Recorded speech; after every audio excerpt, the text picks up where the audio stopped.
하겠습니다. 하나님 말씀 열왕기상 17장 17절에서 24절입니다.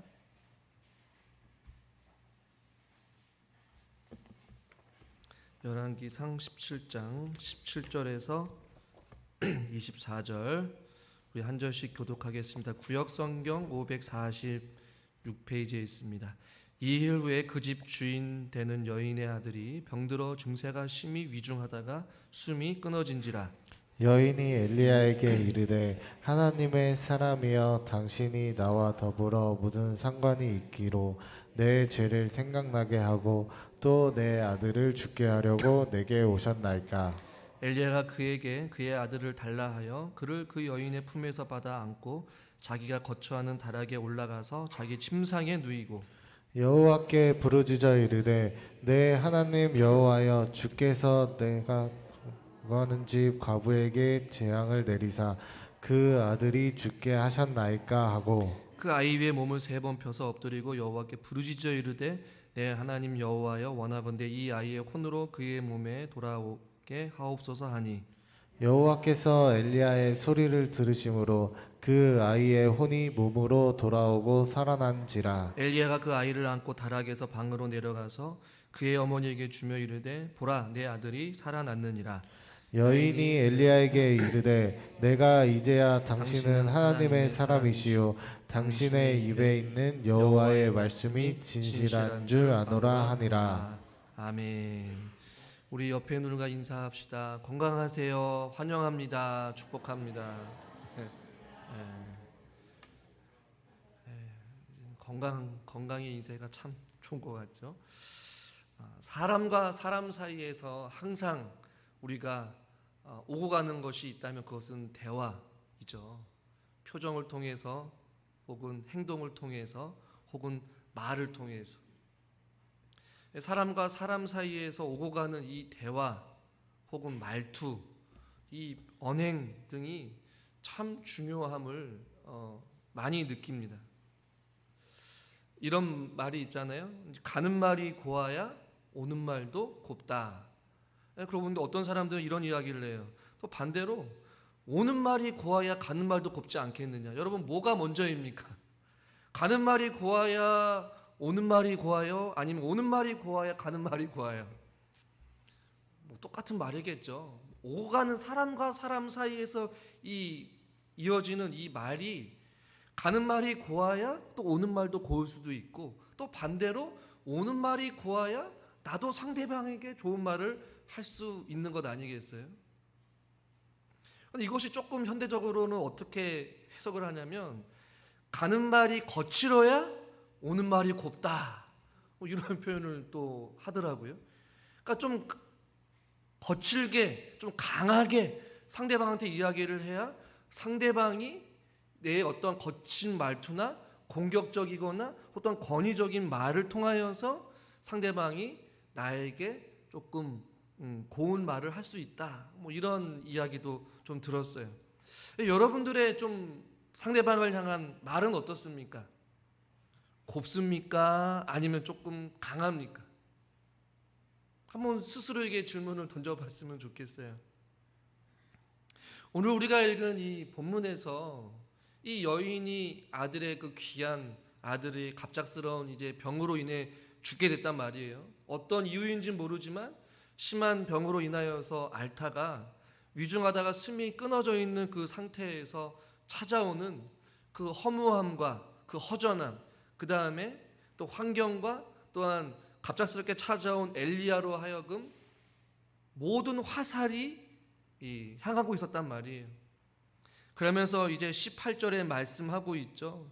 당신이 나와 더불어 무슨 상관이 있길래 왜 나한테 와서 또 내 죄를 또 생각나게 하고 또 내 아들을 죽게 하려고 내게 왔느냐. 뭐 이런 원망 섞인 말을 하고 있는 것이죠. 어떻게 보면 이 여인의 말 속에는 모든 것이 다 포함되어 있을 것 같아요. 원망도 있고 또 차라리 죽게 내버려 두지 왜 와서 그런 후회스러움도 있고 아쉬움도 있고 또 아들을 향한 어떠한 미련과 또한 이 죽음에 대한 억울함 다 포함됐을 거란 말이에요. 그러니까 그것을 다 엘리야에게 모든 그 감정을 다 쏟아붓고 있는 거예요. 물론 과부였지만 과부와 함께 거주했던 그 엘리야로 하여금 어떤 의지할 만한 마음도 있었고, 말할 상대, 자기 감정을 표출할 만한 상대가 아마 없었을 수도 있었을 거예요. 그러니까 굉장히 엘리야를 향한 이 여인의 어떠한 말은 그렇게 좋은 표현 혹은 어떠한 부드러운 표현은 아마 아니었을 거라고 여러분들이 아마 생각해 볼 수도 있겠어요. 굉장히 공격적이면서도 남을 탓하는 말투와 혹은 원망과 어떤 후회와 절망에 섞인 그 말을 엘리야에게 향하고 있단 말이에요. 여러분, 만약에 저와 여러분들에게 누군가가 찾아와서 당신 때문이야, 내가 지금 이런 상황에 처해 있는 것, 내가 이런 사고를 당한 것, 혹은 내가 이러한 아픔을 겪고 있는 것은 모두 다 당신 때문에 일어난 일이야, 내가 당신을 만나지만 않았어도, 혹은 내가 당신과 함께 있지만 않았어도, 이런 말을 누군가가 나에게 한다면 여러분들은 어떻게 대처하시겠어요? 만약에 우리가 엘리야의 입장이었다면 저는 아마 그랬을 것 같아요. 이 죽으려고 했던 당신을 내가 찾아와서 통에 가루와 그 병의 기름에 떨어지지 않게 내가 하나님을 통해서 너에게 이런 은혜를 주지 않았느냐? 그런데 당신이 나에게 이런 이야기를 어떻게 할 수 있느냐? 난 당신에게 너무나도 서운하다. 아들의 죽음에 도대체 나와 무슨 상관이 있느냐? 나는 억울하다. 잘못한 게 없다. 사과해라. 이렇게 생각할 수 있지 않았겠습니까? 가는 말이 곱지 않으니 이 오는 말이 고울 수가 있냔 말이에요. 이 여인이 엘리야를 향해서 18절에 이런 이야기를 했을 때에 과연 엘리야는 여인을 어떻게 대하고 있을까? 19절의 말씀을 우리가 한번 본문을 통해서 한번 그 답을 찾아보기를 원하는데요. 우리 19절 같이 한번 읽겠습니다. 엘리야가 그에게 그의 아들을 달라 하여 그를 그 여인의 품에서 받아 안고 자기가 거처하는 다락에 올라가서 자기 침상에 누이고. 아멘. 여인을 대하는 태도가 여러분 어떻습니까? 비난을 비난으로 맞섰어요? 원망을 원망으로 맞섰습니까? 공격적인 말투를 공격적으로 받아쳤습니까? 자신을 원망하는 것이 배은망덕한 행동이라고 오히려 그 여인을 향해서 나무랬습니까? 절대로 아니에요. 엘리야의 모습을 보면 아무 말도 하지 않아요. 그 여인이 엘리야를 향해서 말했던 당신이 나와 무슨 상관이 있습니까? 왜 나에게 왔습니까? 당신 때문에 내 아들이 죽었습니다. 이 수많은 의문과 원망 섞인 이 여인의 말투에 그 원망과 비난에 오히려 엘리야가 했던 것은 한번 따라해 봅시다. 침묵. 무엇 했다고요? 침묵했어요. 여러분, 엘리야가 비난받을 이유가 전혀 없었지만 그 모든 비난을 혹은 그 모든 원망 섞인 말을 묵묵히 듣고 있었어요. 여러분, 엘리야가 우리가 처음에 제가 말씀드렸지만 엘리야가 그렇게 호락호락한 성격을 가진 성품은 성경을 통해서 우리가 생각해 보건데 아니거든요. 불같은 성격이에요. 나중에 엘리야가 아합 왕과 바알 선지자와 아세라 선지자들 앞에서 그 외치는 그 어조를 보면요, 이루 말할 수 없는 불같은 성격을 가진 이 사람인데, 엘리야가 지금 이 과부의 여인 앞에서 지금 그 모든 이야기들을 다 듣고 지금 비난을 비난으로 받아들이고 있지 않단 말이에요. 묵묵히 들어주고 있고 침묵하고 있어요. 사르밧 과부를 향한 이 사랑과 온정으로 여인에게 대하고 있는 이 침묵하는 엘리야의 모습을 우리는 19절에서 보고 있는 것이에요. 어떻게 이런 태도를 보일 수 있을까? 엘리야의 어떤 그 성정으로는 우리가 도무지 이해가 안 되는데, 저는 추측하건대 아마 그리시네가에서 하나님 앞에서 혼자 있을 때에 하나님 앞에서 아무것도 하지 않는 그 상황 가운데 하나님과 독대하면서 그의 어떠한 성품이 다듬어지고 또 침묵의 훈련을 통하여서, 혼자 있는 훈련을 통하여서 아마 이러한 온유의 마음이 훈련되지 않았을까라는 생각을 해보게 돼요. 여러분들은 어떻게 생각하십니까? 그래서 저는 이 18절과 이 19절 여인이 엘리야를 대하는 태도와 또한 엘리야가 여인을 대하는 어떤 이 모습을 통하여서 저와 여러분들의 모습을 한번 생각해 보기를 소망합니다. 옆에 있는 사람을 향한 혹은 가까운 사람들을 향한 이웃을 향한 저와 여러분들의 태도는 어떠한 모습으로 살아가고 계십니까? 어떻게 보면 우리들은 너무나도 잘 참지 못하는 것 같아요. 사소한 어떠한 실수나 어떠한 잘못도 용납하기 어려워하시고 이 작은 눈에 거슬림에도 우리 마음 가운데 이 부글부글 막 끓는 듯한 이런 마음이 화가 우리 가운데 먼저 가질 때가 많다라는 것이죠. 눈에는 눈, 이에는 이로 상대방을 향하여서 대갚아 주려 하는 어떤 인간의 마음이 있다라는 것이죠. 이 자신한테는 한없이 너그럽지만 남들에게는 한없이 인색한 그런 모습들이 저와 여러분들의 모습은 아닌지 한번 말씀을 통해 우리가 한번 진단해 보기를 소망합니다. 좀 지난 일이지만 이 독일이 통일이 되기 전에 이 동독과 서독으로 갈라져 있었고 그곳에 베를린 장벽이 있지 않았습니까? 그런데 이제 동독에 있는 사람들이 이 서독에 있는 그 베를린 장벽의 건너편에 일부러 쓰레기를 계속해서 버렸다라고 이야기를 해요. 그 쓰레기가 쌓이게 되고 먹다 남은 거, 깡통, 쓰레기, 온갖 잡쓰레기를 다 건너편으로 던져버렸다라고 이야기를 해요. 서독에 있는 많은 사람들이 정부에서 이것을 어떻게 해석을 하고 어떻게 해야 될 것인가? 이것을 통해 쓰레기 때문에 전쟁을 치러야 되나? 아니면 쓰레기로 응수를 해야 되느냐? 이만큼의 쓰레기를 가져갔으면 더 많은 쓰레기를 동독으로 베를린 장벽을 건너편에서 던져야 되느냐? 골머리를 앓던 이 서독 측 관계자들 가운데 어떠한 한 사람이 제안을 했어요. 그리고 이 동독에서 투척했던 그 쓰레기들의 그 분량만큼 다양한 음식들을 차곡차곡 쌓아서 다시 그 동독으로 장벽을 통해서 넘겨주자. 이런 이야기가 있었다라고 이야기를 해요.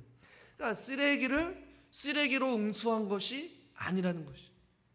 그러니까 우리의 삶도 누군가가 우리에게 실수를 하고 상처를 주고 아픔을 주고 원망을 하고 억울하게 아무 잘못도 안 했는데 나에게 공격적인 어떤 태도를 취했을다 할지라도 우리들은 그것을 똑같이 대갚아 주려는 그러한 마음, 화를 참지 못해서 그 화를 온전히 상대방에게 다 쏟아 부어야 직성이 풀리는 그런 부글부글거리는 그 마음, 상대방을 이해하지 못하고 용납하지 못하는 그 마음을 대갚아 주려는 그런 마음들로 인하여 똑같이 눈은 눈으로 이는 이로 응수할 것이 아니라 오히려 그 상대방을 향해 쓰레기를 쓰레기로 응수하지 아니하는 그런 모습들이 우리 가운데 있어야 될 줄 믿습니다. 여러분, 엘리야가 무슨 잘못을 했어요? 오히려 하나님의 은혜를 이 여인에게 베풀었고 통엔 가루에 또 병에 기름이 떨어지지 아니하는 이 놀라운 선이, 어떻게 보면 이 여인에게는 선이에요. 어떻게 보면 기적이에요. 있을 수 없는 것을 선물로 준 그 상대방에게 오히려 화살이 날라오고 아픔을 주고 상처를 주는 이 여인을 향한 엘리야의 마음은 침묵으로 응수했다라는 것입니다. 성경은 뭐라고 말씀하고 있냐면 에베소서 4장 2절에 이렇게 말씀합니다. 우리 같이 한번 읽겠습니다. 모든 겸손과 온유로 하고 오래 참음으로 사랑 가운데서 서로 용납하고. 할렐루야. 겸손과 온유함으로 그리고 오래 참음으로 서로를 용납하라. 이것이 교회 안에서 있어야 될 아름다운 성도의 모습이라는 것이죠. 세상 사람들은 똑같이 대할 수밖에 없어요. 눈은 눈, 아니 그 이상의 어떠한 것을 갚아줘야 직성이 풀리는 삶의 방식을 가지고 있지만 하나님 믿는 저와 여러분들은 모든 일에 겸손과 온유와 오래 참음으로 서로를 용납할 수 있는 이러한 마음이 우리 가운데 있기를 주님의 이름으로 축원합니다. 빌립보서 2장 3절에도 이렇게 말씀하고 있어요. 우리 같이 한번 읽겠습니다. 아무 일에든지 다툼이나 허영으로 하지 말고 오직 겸손한 마음으로 각각 자기보다 남을 낮게 여기고. 아멘. 이 다툼이나 허영으로 하지 말라는 것이, 싸움을 걸려고 하고 상처를 주고 억울하게 나를 원망하고 나를 비방한다 할지라도 그것을 다툼으로 허영으로 상대방을 대하지 말라는 것이죠. 오직 겸손한 마음. 이것이 바로 빌립보서 2장 5절에 보면 예수님의 마음이라고 표현하고 있거든요. 그러니까 사람의 마음이 아니라 예수님의 마음이 저와 여러분 가운데 충만하게 임할 때에 그 마음을 가지고 상대방을 용납할 수 있고 이해할 수 있고 오래 참을 수 있다라는 것이, 이것이 가정에서든 자녀에게든 이 모든 관계에 있어서 다 해당된다라는 것이. 어떤 정확한 책 제목은 기억 안 나지만 어떤 목사님이 책에서 이런 표현을 썼어요. 어린 아이와도 다투지 말아라. 오죽 그랬어요. 저도 저희 딸이랑 자주 다투거든요. 네가 잘못했잖아. 아빠가 잘못했잖아. 이 딸을 좀 어린아이로 봐야 되는데 이 제 기준에서 좀만 흐트러지거나 잘못을 하면 맨날 제가 혼내긴 해요. 말씀을 준비하면서 이 어린아이와도 다투지 말아야 되는데, 하물며 똑같은 사람, 나를 무시하고 나를 비방하고 나를 공격하는 사람을 좀 이해하고 용납하고 좀 용서해야 되는데 제 안에도 그런 마음이 잘 들지 않을 때가 많아요. 이 말씀을 준비하면서 엘리야에게 이 불같은 성정이지만 훈련을 통하여서 이 마음 가운데 주님의 은혜로 충만하니까 침묵으로 이 여인을 대하는 엘리야의 모습을 보게 돼요. 여러분, 그러면서 이 엘리야가 독특한 요구를 합니다. 여러분, 사람과 사이에서 이 엘리야가 침묵으로 그냥 이 여인의 말을 그냥 덮어두고 이해하고 아들을 잃어버린 그 여인의 마음을 헤아리면서 침묵하는 것까지도 굉장한 대단한 행동이에요. 그런데 엘리야가 아주 이해가 안 되는 행동으로 여인에게 말을 하고 있습니다. 19절 말씀을 다시 한번 읽어보겠습니다. 엘리야가 그에게 그의 아들을 달라 하여 그를 그 여인의 품에 받아서 자기가 거처하는 다락에 올라가서 자기 침상에 두이고. 아멘. 침묵하는 것도 대단한데 엘리야의 모습을 보십시오. 뭐라고 요청하고 있습니까? 아들을 달라. 여러분, 아들이 지금 어떤 상태에 있었을까요? 숨이 끊어진 상태예요. 그런데 엘리야는 과연 그 숨이 끊어진 그 아들을 무엇을 하려고 했던 것일까? 어떤 생각으로 그 죽은 아들을 달라고 했을까요? 그리고 그 여인의 품에서 받아 그 아들을 안고 다락으로 올라가서 자기 침상에 누였다라고 말씀하고 있어요. 우리가 본문과 이 결과를 알기 때문에 당연한 행동이라고 알 수 있겠지만 우리가 이 본문을 자세히 보면 이미 숨이 끊어져 버린 이 아들을 데리고 엘리야가 안고 또 침상으로 올라간 것 자체가 우리가 이해 안 되는 행동 아니겠어요? 그리고 엘리야가 20절에 기도합니다. 제가 다음 주에 엘리야의 기도에 대해서 좀 더 살펴보겠지만 20절에 엘리야의 기도의 내용을 한번 볼까요? 우리 같이 한번 20절도 본문 읽겠습니다. 여호와께 부르짖어 이르되 내 하나님 여호와여, 주께서 또 내가 우거하는 집 과부에게 재앙을 내리사 그 아들을 죽게 하셨나이까 하고. 여러분, 이 엘리야의 기도의 이 내용이 누구의 말과 비슷합니까? 여인이 엘리야에게 했던 말과 거의 유사해요. 18절 말씀 제가 읽어드릴게요. 나와 더불어 무슨 상관이 있기로 내 죄를 생각나게 하고 내 아들을 죽게 하려고 내게 오셨나이까. 20절 내가 우거하는 집 과부에게 재앙을 내리사 그 아들이 죽게 하셨나이까. 왜 죽게 했냐라는 이 말을 지금 동일하게 옮겨서 하나님 앞에 엘리야가 기도로 강구하고 있는 거예요.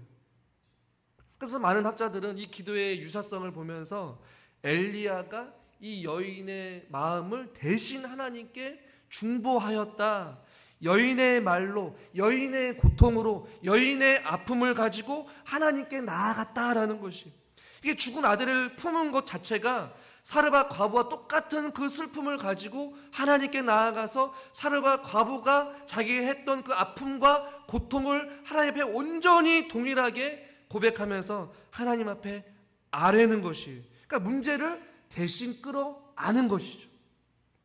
그러니까 타인의 고통을 보면서 때로는 그 고통과 아픔을 다 들어줄 수 있는 그 침묵의 자세와, 그뿐만 아니라 그 여인이 말할 수 없는 고통, 자기 자신에게 이해할 수 없는 비난을 하고 공격적인 말을 했지만 오히려 그 여인의 마음을 공감하면서 같이 함께 그 슬픔을 끌어안기 위하여서 그 숨이 끊어버린 그 아들을 품에 안아버린 거예요. 그리고 하나님께 나아가서 그 여인의 같은 마음을 가지고 주님께 아뢰는 것이죠. 여러분, 이것이 저와 여러분들이 가져야 될 마음이라는 것이에요. 타인의 고통과 타인의 아픔을 보면서 저와 여러분도 같이 그것을 품에 안을 수 있는 마음, 상대방이 나에게 상처 주고 아픔을 준 것을만 생각하는 것이 아니라 그들이 당하고 있는 눈물과 아픔과 절망과 그 불평을 다 품에 안고 하나님께 나아가는 것, 이것이 우리의 마음에 필요하다는 것이죠. 근데 바울도 로마서 12장 15절에 이렇게 말씀합니다. 같이 한번 읽겠습니다.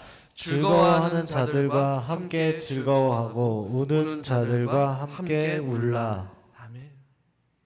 즐거워하는 자들과 함께 즐거워하기보다는 오히려 우리들은 그 상대방이 잘 되는 것에 대해서 시기하고 질투하죠. 반대로 우는 자들을 향하여서는 그 사람들을 향하여서 같이 함께 울지 아니하고 그 사람들을 오히려 가십거리로 여기면서 흉보고 남에게 이야기를 하는, 참 우리의 모습들이 어떻게 보면 사람과 사람 사이에서 이루어지는 그 모습들이 별로 그렇게 이기적이거나 사랑이 없는 곳이 바로 교회의 모습인 것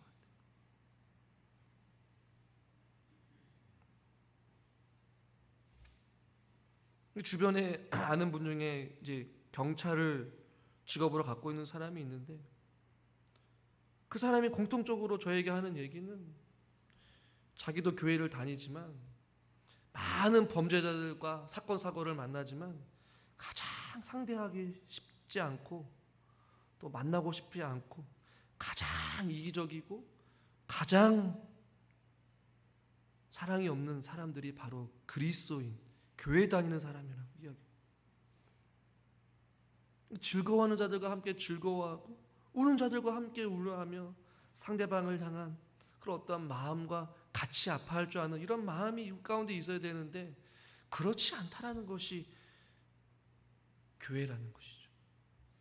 저는 교회를 부정하고 싶지는 않아요. 비판하고 싶지는 않아요. 그러나 이 말씀을 준비하면서 제 안에도 이런 엘리야와 같은 이 과부의 아픔을 같이 함께 안을 수 있고 그 숨이 끊어버린 그 아들까지 품에 안으면서 하나님 앞에 그 여인의 마음을 가지고 울면서 기도하는 그 엘리야의 그 심정이 과연 나에게는 있는가? 우리 성도들이 아파하고 있고 또 병원에 입원하고 고통스러워하고 있는데 그 아픔을 가지고 내가 얼마나 그들을 향해 기도했을까라는 생각을 해보게 되면 이 엘리야와 같은 심정은 아니었던 것 같아요.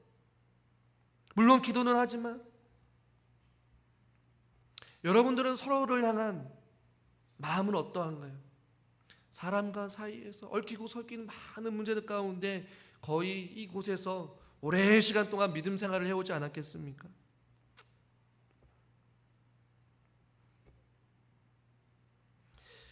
오늘 이 말씀을 듣는 저와 여러분들이 다시 한 번 더 말씀 앞에 서서 주님, 우리에게도 이러한 마음을 허락해 주시옵소서. 누군가가 아파하면 함께 아파할 수 있고 함께 걱정하고 함께 기도할 수 있는 그런 동역자가 되게 하여 주시옵소서. 이 숨통이 끊어버린 그 아들을 안는 것 자체가 여러분 어떤 의미인지 여러분 모르실 거예요. 다음에 살펴보겠지만 먼저 이 여인이 숨이 끊어버린 그 아들, 그 시체는 부정한 것으로 여겼거든요. 선지자가 부정한 것을 만지면 그 선지자 역시도 부정한 사람이 되는 거예요. 그런데 그것은 엘리야는 그것을 감수하고 부정한 자로 하나님께 여긴다 할지라도 그 여인의 아픔을 끌어안아 버린 거예요. 자기가 부정하다 할지라도 그 여인을 위해서, 그 아들을 위해서 기도하는 엘리야의 모습. 그러나 마지막으로 또 하나 살펴볼 것은 무엇이냐면요, 엘리야의 요청대로 이 여인, 죽은 아들을 달라고 했을 때 이 여인의 반응이 더 이해가 안 돼요. 이미 숨이 끊어져 버렸어요. 근데 굳이 그 숨이 끊어져 버린 아들을 엘리야에게 줄 필요가 있냐라는 것이에요. 여러분들은 어떻게 생각하십니까? 엘리야가 아들을 달라고 했던 요청도 이해가 안 되지만 그 요청 가운데 그 여인이 반응하는 것 자체도 이해가 안 되지 않나요? 이미 끝났는데, 이미 숨이 끊어져 버렸는데, 상황이 종료된 거예요. 엘리야나 이 여인이 할 수 있는 것은 아무것도 없어요. 근데 오늘 본문에서는 이 여인이 엘리야에게 그 아들을 줬단 말이에요. 여러분, 이 말씀을 통해서 무엇을 느끼십니까? 저는 궁금했어요. 아들을 달라고 했던 엘리야도, 달라고 했을 때 그 아들을 준 이 여인의 마음도, 잘은 모르지만 저는 생각해 보게 되었어요. 이 여인이 엘리야가 그 아들을 달라고 했을 때 그 엘리야에게 거는 일만의 어떠한 기대감 혹은 소망이 있었을 수도 있을지 모르겠어요. 하나님의 사람이니까 뭔가 엘리야가 이 아들을 안고 그래도 마지막으로 뭔가 어떤 살아날 것이 기대를 했는지 안 했는지는 모르겠지만 그래서 뭔가 기대하거나 소망하는 그것을 수긍했기 때문에 그 아들을 주지 않았겠습니까? 프란시스 셰퍼라는 사람이 있는데요. 이 사람이 이제 많은 목회를 하다가 베키라는 여성을 만났는데 이 여성은 어린 시절부터 이 성적인 학대를 당하고 마약과 알코올 중독이 된 여인이었어요. 수없이 자살 시도를 했던 여인이었는데 이 셰퍼 박사가 이 여인을 찾아가요. 여인이 자신의 인생을 이 셰퍼 박사 앞에 고백을 하면서 어떠한 표현을 쓰냐면, 나는 쓰레기와 같은 인생이다. 가망이 없는 쓰레기와 같은 인생을 난 살고 있다. 그러니 나에게 찾아오지 말아라. 나는 당신이 더 이상 당신의 상담을, 당신의 이야기를 듣고 싶지 않다. 내 인생은 이미 끝났고 쓰레기와 같은 가망 없는 인생이다 라고 이야기를 했을 때 이 셰퍼 박사가 마지막으로 이런 이야기를 했다라고 해요. 하나님께 한 번만 기회를 드려보자. 하나님께 딱 한 번만 너의 삶을 주님 앞에 기회를 드려보는 건 어떻게? 그 이야기를 듣고 이 여인이 이제 회복하는 과정을 책에서 보게 되었는데, 이 죽은 아들을 엘리야에게 주었을 때 이 여인의 마음이 마치 이와 같지 않았을까? 신락 같은 소망, 아들이 살아날 것이라고 기대했는지 기대 안 했는지는 모르겠지만 한 번만 그래도 이 하나님의 사람에게 그냥 그래도 아들을 줘보자. 살아나지 않더라도 우리 입장에서 생각해보면 이 아들이 하나님의 사람의 손에 품에 안겨 있으니 그래도 좋은 곳이라도 가지 않겠거니 이런 마음. 그래도 완전히 다 내려놓고 포기했지만 아들을 달라고 했을 때 아들을 하나님의 사람한테 맡긴 것 아니겠어요? 하나님께 한 번만, 혹은 신락 같은 조그만한 겨자씨 하나일 만한 어떠한 소망을 가지고 이 여인이 아들을 엘리야에게 준 것이라고 저는 생각해요.